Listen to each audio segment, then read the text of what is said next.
बिस्मिल्लाहिर्रहमानिर्रहीम बिस्मिल्लाहिल-फत्ताहिल-अलीम। अस्सलाम वालेकुम वरहमतुल्लाहि वबरकातुहू। डी सब्सक्राइबर, उम्मीद करता हूँ, दिल से दुआ करता हूँ कि आप सब लोग ईमान और सेहत की बेहतरीन हालत पे होंगे। मैं motivational speaker, leadership, business coach, master trainer, language trainer professor अमीर रज़ा। आज की वीडियो में हमारा टॉपिक है जी आफाक, ये ऑन डिमांड लेक्चर है जी आफाक इकबाल सीरीज़ नया एडिशन माशरती अलूम यानी सोशल स्टडीज़ क्लास दोयम। सो लेट्स गेट स्टार्टेड, चलिए शुरू करते हैं जी।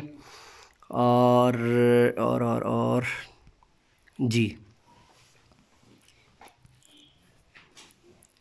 इंसान को अपनी ज़िंदगी की बुनियादी ज़रूरियात पूरी करने के लिए पैसे की ज़रूरत होती है, जिसके लिए वो कोई ना कोई पेशा इख्तियार करता है। जैसा कि उस्ताद बच्चों को पढ़ाता है, मामार घरों की तामीर करता है, मामार मैसन या राज मिस्त्री भी उसे कहते हैं, बढ़ई फर्नीचर तैयार करता है जिसे आप कारपेंटर भी कहते हैं, और डॉक्टर मरीज़ों का इलाज करता है जिसे आप तबीब भी कहते हैं। इसी तरह किसान जो है वो खेती बाड़ी करता है, जो है वो, और इंसान यानी किसान खेती उगाता है, खेती बाड़ी करता है और फसलें उगाता है।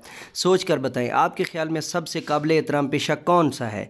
जी बच्चों, हम सब ने मिलकर इसका जवाब क्या देना है कि सबसे काबिल एहतराम पेशा उस्ताद का है, टीचिंग का है।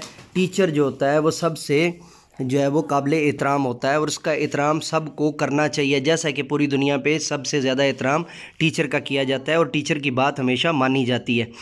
ओके जी, ये तमाम पेशे काबिल एहतराम है क्योंकि ये तमाम लोग एक दूसरे की मदद करते हैं। मसलन मामार हमारा घर तमीर करने में हमारी मदद करता है, इसके बदले में हम उसे पैसे देते हैं और इन पैसों से वो अपनी ज़रूरियात पूरी करता है। यूँ हम एक दूसरे की मदद करने के काबिल हो जाते हैं। किसान, डॉक्टर, उस्ताद, अहम नकात, ज़मीन पर मौजूद मुख्तलिफ़ कुदरती वसाइल खाम माल कहलाते हैं। ये जो है ना वर्कशीट के तौर पे अपने बच्चों को देना है या क्विज़ के तौर पे, या बच्चों को ज़बानी याद करवा दें ताकि ये पॉइंट जो है ना वो आगे जाके अगली क्लासेस में उनके फ़ायदे के होंगे और उनके भले के होंगे। जंगलात और पानी अहम कुदरती वसाइल हैं। इंसान को अपनी ज़िंदगी की बुनियादी ज़रूरियात पूरी करने के लिए पैसों की ज़रूरत होती है, इसके लिए वो कोई ना कोई पेशा इख्तियार करता है।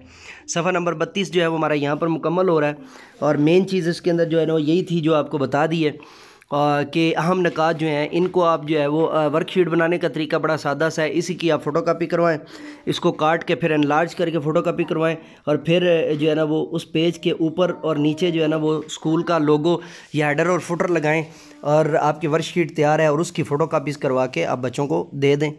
तो डी सब्सक्राइबर, ये था हमारा आज का लेक्चर। नए लेक्चर के साथ दोबारा आपकी खिदमत में हाज़िर होंगे, तब तक के लिए इजाज़त दीजिए। मेरे साथ मिलकर के ये इंसानियत की बेहतरी के लिए एक कदम और।